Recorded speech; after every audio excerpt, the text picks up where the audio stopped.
咁有趣嘅留言呢，其實都真係會影響到我哋同埋身邊人嘅情緒。咁真係要頒一個最具創意嘅獎俾呢位 Miss。大家好，又係我啦。咁今日咧，順眾要求咧，就請翻呢位嘉賓咧，就加入我哋呢條片嘅。Hi 大家好。咁今日咧就想同大家咧分享之前嘅影片收到嘅一啲好有趣嘅留言啦。咁而家咧就俾幾秒鐘嘅時間咧，大家去攞一攞花生爆谷咧，同我哋一齊去欣賞呢啲咁新奇有趣嘅留言啦。咁我哋第一個要睇嘅留言呢，就係由呢一位長和平靜唔知先生定小姐啦，咁就指出生活得好慘，一日得2餐，冬天冇暖氣，為乜呢？咁嘅生活不如返香港啦。咁之後呢，其實就有一位觀眾呢，就突破咗盲點嘅，就係阿 Angel 啦。Angel 風就話：人哋唔係為慳錢食2餐，係晏起身先食2餐。因為其實我自己返嘅工咧都算係幾彈性啦，咁就好少咧，好似人哋返 office 咁樣咧，真係要食晒3餐咁樣。咁同埋我哋之前返嘅工作咧，都會令到我哋比較食無定時啦。咁我哋嗰陣時就習慣咗呢種飲食嘅模式啦。咁嚟到之後又發覺，其實食2餐都真係冇乜問題。其實可能依家咧，如果你叫我特登每一日要食晒3餐咁樣樣咧，可能會有啲辛苦嘅。咁但係當然有時，譬如我返早啦，可能7、8點就要返工咁樣，咁當然返之前都一定會食嘢嘅。咁可能嗰日時間上配合到嘅話，咁咪會食3餐咯。咁但係就唔係好似呢位朋友咁講，係一日係食得2餐，咁就生活得好慘咁樣，就唔係嘅。咁至於冬天冇暖氣，為乜呢？其實冬天我哋室內又唔算好凍，因為其實我哋呢個屋苑都算係一個新嘅屋苑啦。我哋嘅窗隔熱隔得幾好，咁所以就算冬天出邊好凍，只要我哋個窗唔開太大嘅話呢，其實我哋室內都唔會太凍嘅。我哋自己本身亦都有買咗幾張嗰啲厚嘅大被咁樣，咁我哋就擺喺梳化度。到冬天如果真係室內覺得有啲凍嘅話，我哋就會冚嗰啲被咯。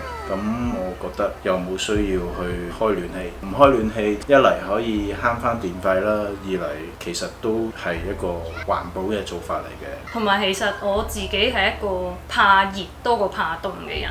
即係有時喺某一啲地方呢，譬如喺室外入去室內呢，咁多數譬如商場啊、鋪頭嗰啲入邊都會有暖氣嘅。咁但係我自己個人呢，個體温調節呢，我唔知點解係有少少問題啦。我一熱起上嚟呢，係會好辛苦嘅，就會即刻頭痛咁樣。咁所以我自己會想感覺清涼啲，多過可能開咗暖氣之後，可能成間屋都好暖咁樣呢，可能有時都會令到我有啲唔舒服嘅。同埋開咗暖氣呢，其實係會比較乾燥嘅成個室內環境。咁我哋本身其實喺英國住呢，就已經係乾燥㗎啦。咁如果再加埋呢，開埋暖氣呢，就會更加乾。咁所以其實我哋喺呢度生活2年啦，2個冬天呢，其實都係完全冇開過暖氣。咁我都唔覺得係一件特別慘嘅事，純粹係我哋自己個人嘅生活方式咯。咁當然可能去到啲真係好凍嘅地方住，咁同埋如果間屋又可能舊少少，隔熱冇咁好，咁即係可能我哋第日會搬去一個咁樣嘅地方啦。咁都可能到時有需要開暖氣都未定嘅。咁純粹係我哋依家呢個生活環境，我哋覺得冇呢個需要啦。咁下一個留言呢，就係 Eric Light，咁佢就話啦：間屋咁細，仲好意思介紹？咁其實我自己咧就覺得我哋呢間屋都唔係話特別細嘅。咁可能好多人都覺得嚟到英國咁，梗係會住獨立屋啊，2層、3層嗰啲啦。咁當然如果你攞獨立屋同呢一啲大廈單位比較呢，咁我哋呢度個面積呢，真係冇獨立屋咁大嘅。其實呢一個嘅單位，咁我哋呢度大概400尺左右1房咁樣啦。其實我哋喺香港搬過嚟嘅時候呢，咁我自己唔覺得特別細咯。其實對比起香港，我哋呢間屋每個人嘅生活空間比起我嗰陣時喺香港更加大嘅。一開始租咗呢度，我哋都覺得其實好豪華㗎。係。咁同埋我自己覺得其實香港人普遍搬過嚟嘅時候呢，有大部分呢都係會想開頭呢住單位先嘅，因為始終都係比較容易適應啦。咁所以我就覺得其實會有好多人有興趣想知道呢邊嘅單位係點樣樣，咁所以呢，我先至拍咗條片想同大家介紹嘅啫。咁下一個呢，就係 Doreen L 啦。Doreen 啦或者 Doreen 啦，唔係好知道點讀啊。一張兩人嘅飯台也沒有，太多東西了。咁其實我哋自己搬入嚟嘅時候呢，本身呢個單位呢就有晒啲大型家私啦，咁就包括一張4人嘅飯台。我哋自己嗰陣時呢就覺得冇需要另外話要買啲台去做我哋嘅書台咁樣，咁所以其實呢張飯台呢，佢又係我哋嘅書台啦，又係我哋嘅飯台。一嚟慳翻啲位啦，二嚟當我哋要搬屋嘅時候呢，其實都冇咁多嘢要搬走。咁至於佢話覺得我哋屋企入邊太多嘢啦，咁其實我哋喺香港過嚟嘅時候呢，我哋淨係帶咗幾個篋嘅嘢嘅啫，咁所以其實大部分嘅嘢呢，都係嚟到呢度先買嘅啫。咁但係其實好多呢，都係真正我哋有需要會用到啦，係同埋之後會 keep 住繼續用嘅嘢呢，我哋先至買嘅，即係唔係話你唔認同啊？乜都冇講。咁所以我自己又唔係覺得我哋屋企係特別好多嘢咁，因為其實我哋依家咧客廳啊同埋飯廳其實咧睇到地面嘅空間咧係好多嘅，其實都係好多位俾我哋喐動，譬如我哋隨時想做運動或者點樣樣咧，其實都係好多位咁。其實佢已經算係買得少嘢㗎啦，因為我哋呢度話晒都係租嘅，咁我哋第時其實都會搬。到我哋搬嗰陣時，我哋都唔想有太多嘢要搬啦，咁所以其實佢而家都已經控制住自己唔買咁多嘢㗎啦，所以我有㗎。所以我又覺得其實我哋屋企暫時嚟講都真係唔係太多嘢嘅。咁下一位咧就係 Rachel Sola， 咁佢就話 Rubbish, no one like to subscribe。之後咧佢就再補充 There's milk and honey on the land, brilliant. Do you remember there's hay fever in UK? Please don't mislead people. Mosquito around the world, even in UK. Please stop talking. 咁呢位朋友所講嘅 hay fever 咧，其實就係花粉症啦。咁其實花粉症嘅敏感反應咧，都好視乎每一個人自己個免疫系統嘅。咁我哋其實都係想分享翻我哋嘅個人經歷啦。咁其實對於我哋嚟講咧，嚟咗英國之後咧，花粉症又好啦，或者鼻敏感咧，其實成個敏感反應咧，影響我哋生活嘅程度咧，都係減低咗好多嘅。咁我自己本身就其實喺英國住過，我諗多過10年啦。英國嘅東部、中部同南部我都住過嘅，其實又真係冇鼻蚊咬咯。咁西部同北部就我自己冇住過本身，咁所以俾唔到意見大家啦。可能我哋講得唔夠清楚咯。英國係有蚊，但係英國蚊唔咬我咯。咁如果呢位朋友對於英國嘅北部或者西部俾蚊咬嘅情況有任何資訊嘅話，都好歡迎你喺佢嘅留言區嗰度話翻俾大家知。咁等我哋第時如果搬嘅時候會知道係咪應該避免搬去西部同北部咯。咁下一個呢，我哋又翻嚟呢一個祥和平靜啦。咁佢就話其實最緊要自我感覺良好。如果移民要節衣縮食，咁就唔好啦。問題是你們的現時生活情況並不理想。我不覺得你哋好安穩呢，請不要勉強自己。旁觀者清，當局者迷。咁其實如果講到節衣縮食啦，其實嚟英國之前嗰幾年呢，我哋都一路有儲錢嘅。咁嗰陣時呢，如果你講嘅話，都可以算係節衣縮食嘅。咁如果對比我哋未嚟英國之前啦，我哋去儲錢嗰段時間啦，同而家嘅話呢，使錢上呢，其實我哋係輕鬆咗好多嘅。我哋冇話要計住好多嘢。咁我哋依家譬如想食嘅嘢，我哋會去食啦。我哋覺得有需要買嘅嘢呢，我哋都會買嘅。咁至於呢，佢覺得我哋生活唔安穩呢，其實係嘅，因為而家呢，佢就嚟畢業啦，咁就打算準備揾工嘅。咁我自己呢，就係做緊一份都算我覺得係穩定咗嘅 part time。咁但係我又 YouTube 其實一路都發展緊啦。如果你話安穩，又真係未去到好安穩，但係我又唔覺得我哋嘅生活情況係去到唔理想咯。因為我哋依家呢，對我哋嘅生活環境啊、生活質素等等呢，都係好滿意。咁我哋心理上又覺得其實生活喺呢度係好開心嘅。咁所以我哋呢係完全冇話勉強緊自己。咁同埋我覺得好多話移民過嚟英國嘅人呢，咁都會想慢慢呢喺英國去建立理想中嘅生活。咁其實都冇可能話到步第一個月，然之後你就可以做晒所有你最想做嘅嘢㗎嘛。咁當然除咗可能退休人士啦，咁佢哋本身自己已經係有一個預算，嚟到英國之後呢，係完全可以負擔到某一個質素嘅生活嘅。咁對於我哋呢一個年齡層呢，多數嚟到呢都係需要慢慢去建立呢樣嘢嘅。我哋嚟咗2年啦，其實都算係一個必經嘅階段。咁當然我哋之後會想實現到嘅嘢咧，都係好多嘅。譬如我哋想去領養一隻狗啦，會想生小朋友啊，或者買一間自己嘅屋咁樣。咁當然呢啲咧，可能你話未來1年之內咧，真係未實現到嘅。起碼係我哋會喺未來嘅計劃入邊會有嘅嘢咯。咁其實我自己覺得啦，只要我哋一路生活得開心，咁同埋可能係會見到我哋係慢慢去步向我哋覺得理想嘅生活呢，我覺得其實已經好夠咯。我唔需要話半年、1年內要做好晒所有嘢咁樣。我覺得有一啲未完成到嘅目標，其實都係一個俾自己繼續努力嘅一個推動力嚟嘅，當係一個里程碑咯。可能我哋對未來嘅規劃有幾個所謂嘅里程碑，咁每一次去到每一個 point， 亦都係我哋對自己嘅肯定，係向我哋自己嘅理想邁出咗多一步咯。所以其實我覺得我會比較鍾意慢慢去實現自己嘅理想，多過一到步就即刻擁有晒所有嘢。擁有晒所有嘢，冇錯。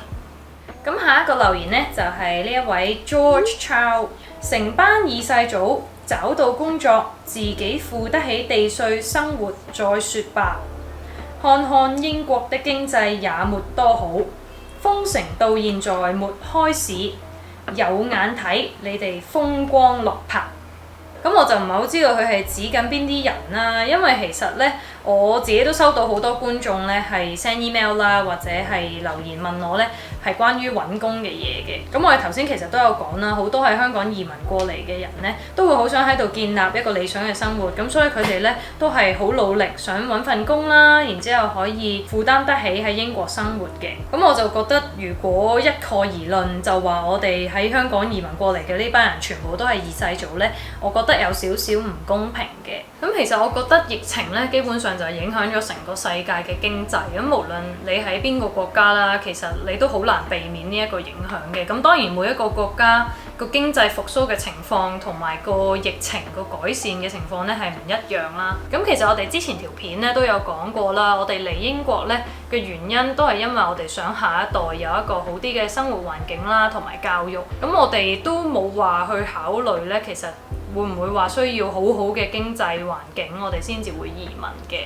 對於經濟環境嘅話，我自己本身就冇乜考量嘅。好似Sydney講，我哋嚟嘅原因都係為咗下一代咯。咁我自己喺英國住過10零年，自己本身中意呢一邊嘅生活環境同佢嘅節奏。慶幸 Cindy 又肯同我翻過嚟呢邊，所以英國嘅經濟環境好唔好，我覺得我哋其實都係會翻過嚟呢邊。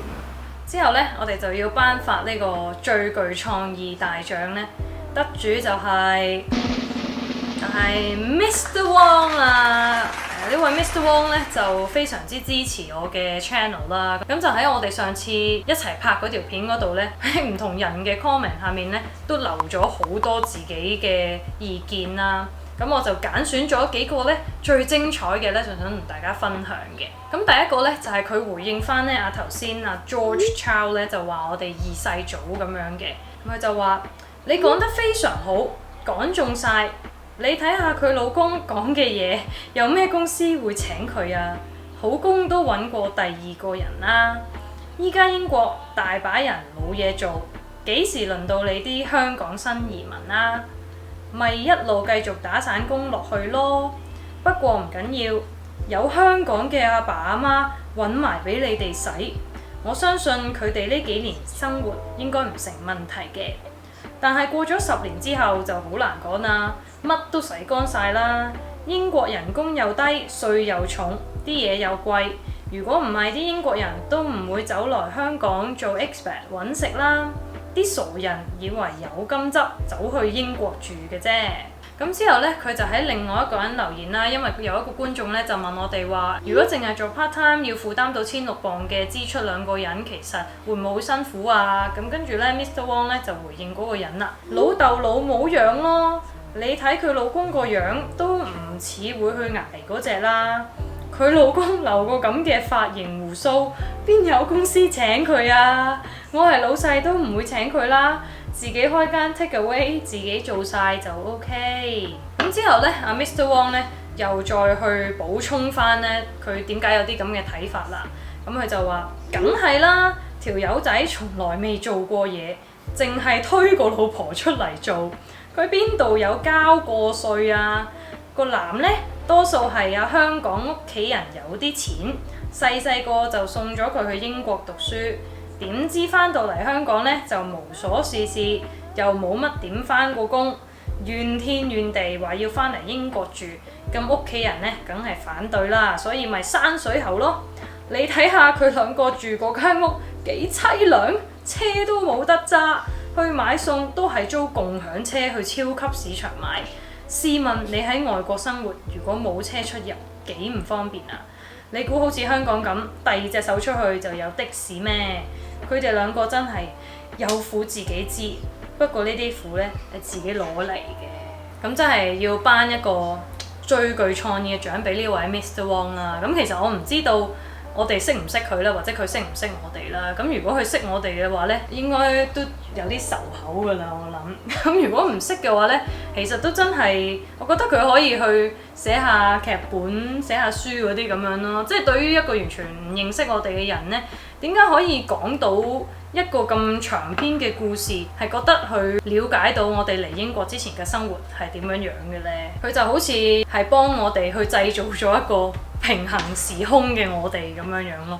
咁我就唔係好知呢位朋友話我講嘢嘅方法點解公司會唔請我啦。咁但係其實呢，我嗰陣時喺英國大學畢咗業之後呢，其實我係返咗香港，咁都一路有返緊工嘅。返咗我諗都係10年左右啦，跟住先至同 Cindy 決定返過嚟英國嘅。係咯，咁所以我係有返過工嘅。咁如果呢位朋友可以話返俾我知我講嘢究竟有咩問題，等我可以改善一下，咁可能我第時揾工會容易啲有人請咯。但係其實講廣東話嗰陣時，我都想盡量順暢啲嘅啦。但係其實因為我自己本身廣東話係識講，但係冇講英文咁流暢嘅。咁因為我之前本身返工同讀書都係講英文，我都會想進步嘅。咁其實我哋頭先都有講過啦，我哋嚟英國之前都有一段時間呢，就係自己儲錢啊，去預備咧我哋嚟英國要使嘅錢嘅。咁我哋嗰陣時咧，其實一路都係靠自己努力返工啦，去揾錢咧，而去儲錢咧係想去實現我哋呢一個搬嚟英國嘅呢一個決定嘅。咁其實屋企人咧精神上係有支持我哋呢個決定啦。咁因為我哋都係為自己下一代着想。咁但係另外一方面，佢哋都好尊重我哋想財政獨立呢一樣嘢。咁所以其實咧，我哋都係完全係靠自己嘅積蓄啦，同埋收入咧係去做呢一樣嘢嘅。咁至於咧，佢就提到我哋買餸啦，用呢個共享車嘅。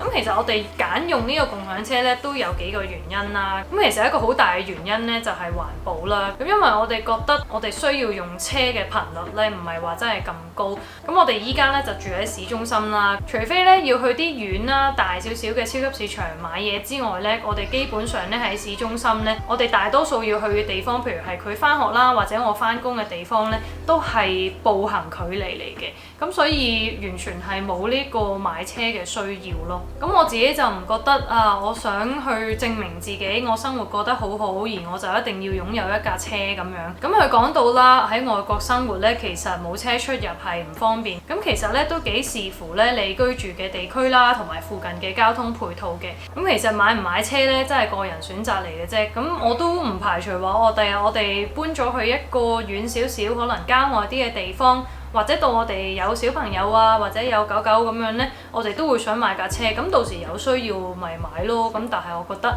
我哋依家冇需要。咁租共享車其實係一個又環保又經濟實惠嘅方法。咁我覺得其實冇咩問題咯，唔代表我哋生活得好凄涼咯。咁啊，Mr. Wong 咧係講咗頭先上面嗰3段嘢之後啦，佢就後嚟咧又再回覆翻另外一個觀眾咧，就補多句就話：我只係講出事實嘅真相，當然忠言梗係逆耳嘅。咁其實睇到呢個留言之後咧，都有少少無奈嘅。咁點解佢會覺得佢講嘅係事實真相呢？咁可能佢穿越咗去另外一個平行時空，遇到另外一個 Jackie， 嗰個 Jackie 呢係二世祖嚟嘅。咁佢就話翻俾我聽啊，佢以前生活係點樣樣，咁可能係咁啦，係咯，無奈咯，就係我嘅感受啦。咁去到最後呢，佢就話：咁我哋咪不妨放長雙眼，睇下呢班去英國嘅香港人有幾多個能夠可以捱到6年，又撈得好掂嘅，之後又冇俾英國政府踢翻出嚟，可以成功申請入籍成為英國人咯。我喺呢度就唔同你拗啦。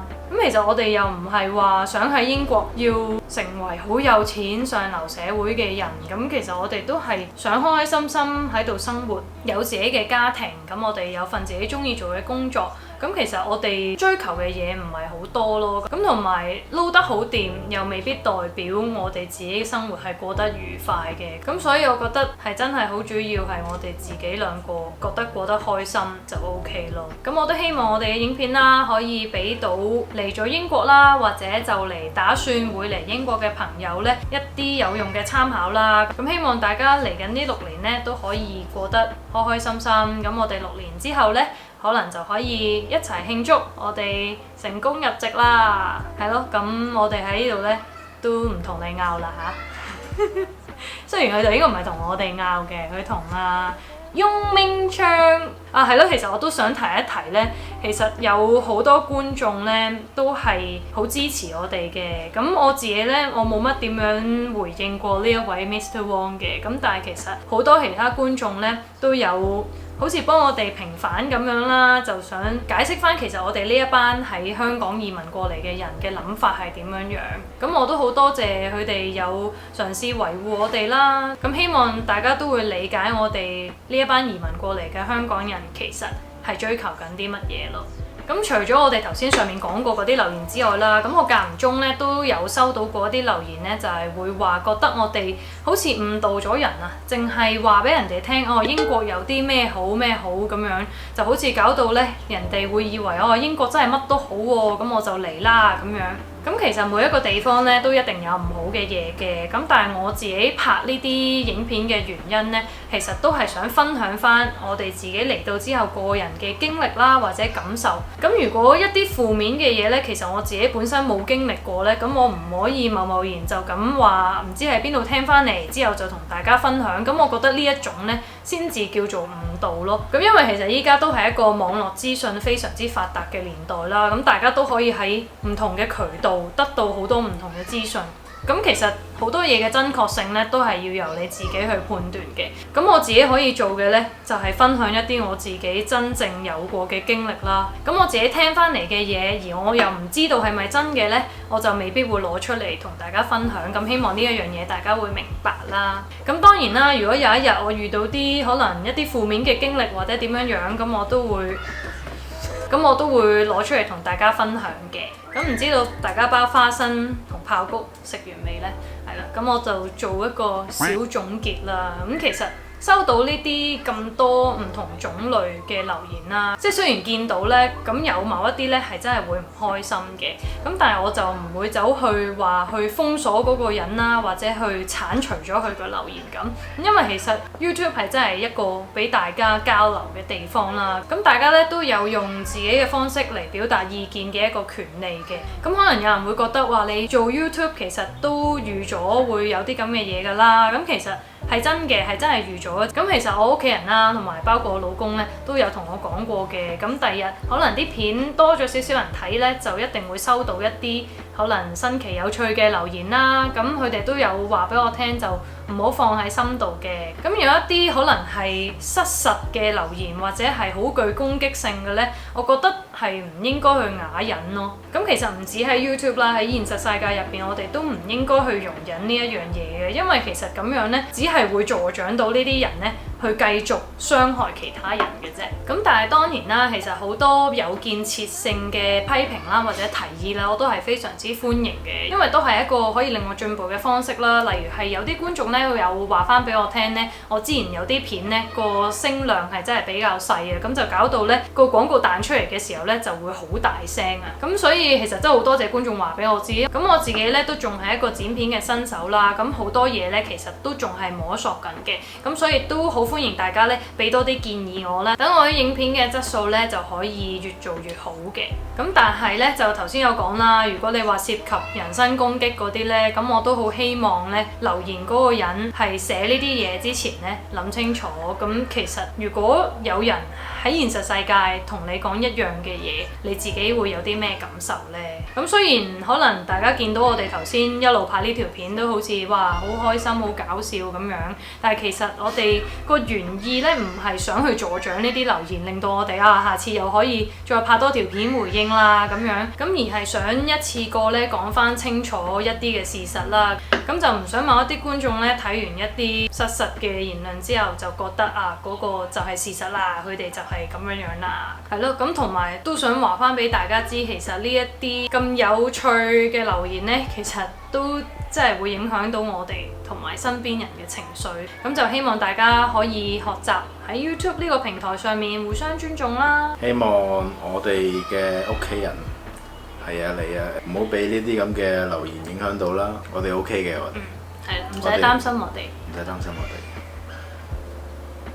咁希望大家 enjoy 今日呢條片啦，唔知你哋食咗幾多花生呢？